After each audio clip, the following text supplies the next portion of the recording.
peu de Dieu, bonne rentrée. Je vais vous raconter une histoire que j'ai déjà dit, mais il est bon de se le rappeler. Ainsi, Sainte Philomène. Mais qui es-tu, Sainte Philomène? En effet, ses parents n'arrivaient pas à avoir d'enfants. Et une servante qui était chrétienne lui dit: mais priez le Dieu des chrétiens, vous verrez. Et cela, il l'exécuta. Et au bout de 9 mois, elle eut ce petit enfant qu'ils nommèrent Philomène, la lumière. Et alors, ses parents ne la quittaient pas. Partout où ils allaient dans le petit royaume qu'ils avaient, elle allait de partout. Mais voilà qu'un jour, il se sentait menacé. Alors, il prit sa fille, qui était déjà grande, 11-12 ans, et on alla voir l'empereur Dioclétien. Et il dit: si tu me donnes ta fille, dans quelques années, tu seras toujours protégé. Eh bien oui, on ne refusait pas ce que l'empereur demandait. Et voilà qu'au bout de quelques années, l'empereur se rappelait de la beauté de cette jeune fille. Mais son père lui dit: ma fille, il faut te sacrifier, on aura les empires, on sera protégé, tu seras l'impératrice et tout. Non, mon père. Ah, nous y allons, l'empereur nous avait promis une protection. Et nous avons besoin de cette protection de sa légion. Et là, bien sûr, quand l'empereur vit la petite Philomène, de toute beauté, mais le regarda avec des yeux de désir et tout ce qui s'ensuit. Elle dit: non, non. Les parents inquiets: eh bien, puisque tu ne veux pas, je te ferai fouetter à sang.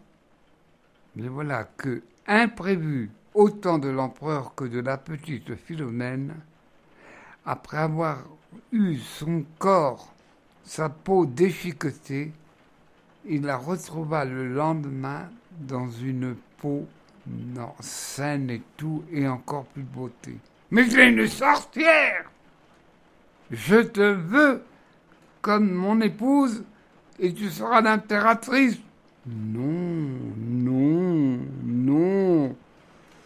Alors de colère et de passion, parce qu'il la désirait ardemment pour jouir. Et là, non. Alors, il fit la jeter dans le Tibre, et là, par une angle qu'il avait attachée à son corps, mais elle revint à la vie. Mais c'est une sorcière! Non, je veux être fidèle à mon époux Jésus-Christ. Alors, puisqu'il en est ainsi, j'enverrai mes meilleurs, mes gens des flèches, et leur corps. Son corps ne fut pas transpercé, mais les flèches retournèrent sur eux, et là, ils eurent soit la mort, soit la blessure. Tu ne veux pas, c'est une sorcière. Non. Alors, il le fit décapiter. Cette histoire, beaucoup de chrétiens des premiers siècles l'ont eue.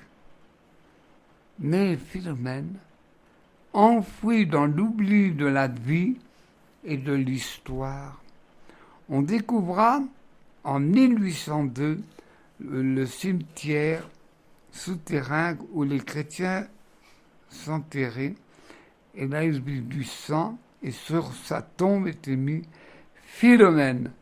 On découvrit le relique de Philomène, son sang. Et une femme lyonnaise a été guérie par Philomène Sainte Philomène, où elle guérit Pauline Jaricot, la petite lyonnaise. Les reliques de Sainte Philomène sont à Mugliano, en dessous de Naples. Aujourd'hui, on a osé dire qu'elle n'existe pas. Ah bon, ah bon. Mais cependant, dans notre petit diocèse, elle est vénérée à Montmaur, dont une chapelle bâtie sur un monticule. Elle est vénérée à Tallard. Elle est vénérée aussi à un autre village, mais aussi, quand on va à Notre-Dame de la Salette, qui est à 1 heure de Gap, même pas, eh bien, il y a une statue de Sainte Philomène. Et une chose assez drôle, le curé d'Ars du XIXe siècle vénérait cette petite Philomène. Vous voyez qu'elle n'est pas perdue dans la mémoire des gens. Aussi, passons à une autre histoire. Un bienheureux inconnu. Il est né le 6 novembre 1871. Et bien sûr, il faut que je vous décrive à l'époque. Comme vous avez fait des hautes études, vous vous en souvenez, vous les anciens, c'était au moment de la chute de Napoléon III. Et l'abdicat, et les Prussiens envahirent Paris et bombardèrent beaucoup. Ensuite arriva la Commune où il y eut des massacres épouvantables. Mais qui est ce prêtre pour avoir mis dans l'histoire? Eh bien, dans une banlieue qui n'est plus une banlieue maintenant, attention, on est 19e, à Crenelle, il y avait une exploitation des ouvriers. Ils gagnaient à peine pour pouvoir acheter un pain. La misère, la misère. Je ne dis pas la pauvreté, mais la misère. Et même pour arranger les choses, Paris était encerclé. Et il y a eu cette fameuse commune où on tuait les ouvriers et ils travaillaient 12 heures par jour. En plus, la nature se mit au rang. On mangeait à cause d'un grand gel. Même la Seine était gelée. Pas de problème de passage. On vendait, on tuait les chats, les chiens, les rats. Et on vivait comme on pouvait. Et même, il faisait si froid qu'on abattait les arbres des principales artères pour pouvoir se chauffer. Mais qui est ce prêtre? Il avait une attirance particulière. Il allait boire les malheureux. Ah! Les enfants un peu sauvages, qui se cure-t-on? Il y avait déjà un anticléricalisme. Mais ça, on est habitué en France. Ils ne connaissent pas Dieu. Ils ne connaissent pas que Dieu existe. Alors, il alla voir chaque malheureux. Et il donnait une médaille miraculeuse, par-ci, par-là. Et les enfants le regardaient sauvage. Allons-y, les gars! Il n'est pas méchant, ce curé. Et il allait les voir. Je raconte quelques faits. En effet, quand j'étais petit, je me privais de manger pour donner aux pauvres. C'était inscrit dans mon cœur. Et voilà que ce petit garçon à qui il avait donné une médaille miraculeuse, « Hé, toi, le curton !» Ah, n'abîmez pas ce curton. Lui, il m'a sorti du ruisseau, de la misère. Alors faites ce que vous voulez, mais ne m'embêtez pas. Un jour, une de ses tantes, dans une grave maladie, Qu'est-ce que tu fais? Rien de rien. Il dit qu'elle était très malade. Va chercher le médecin. Et alors le médecin arriva. Madame, il faut que vous alliez en campagne. Hé, je n'ai pas un manoir en campagne. Aussi, il avait trouvé un oncle qui avait travaillé, se battait et devint méchant lui-même. Ceux qui étaient dans l'atelier de fonderie, il les tapait. Il est vrai que dans la nature, on le voit quand les enfants sont élevés dans la méchanceté, la violence, eh bien, ils deviennent aussi méchants et aussi brutaux et tout, et aussi violents. Cependant, il allait voir un vieil homme. Ah, je ne veux pas te tuer, venez ici, sortez! J'ai assez souffert toute ma vie.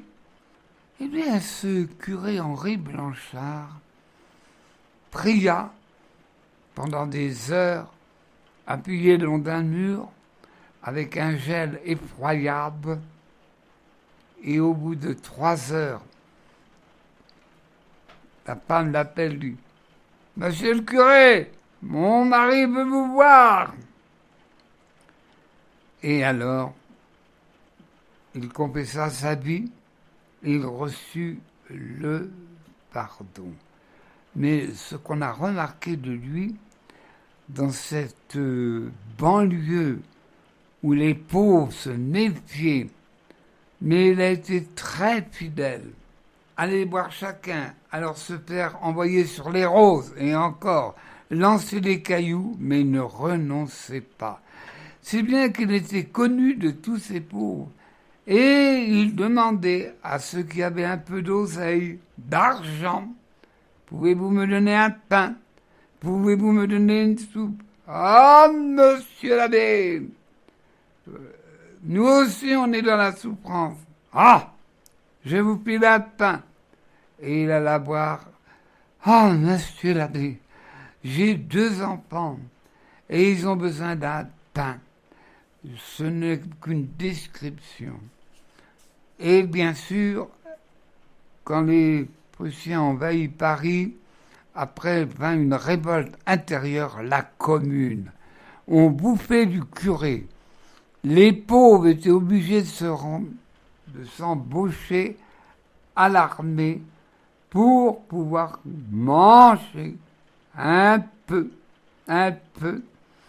Et cependant, les Versaillais gagnèrent sur la Commune. Mais que de catastrophes, que de misère.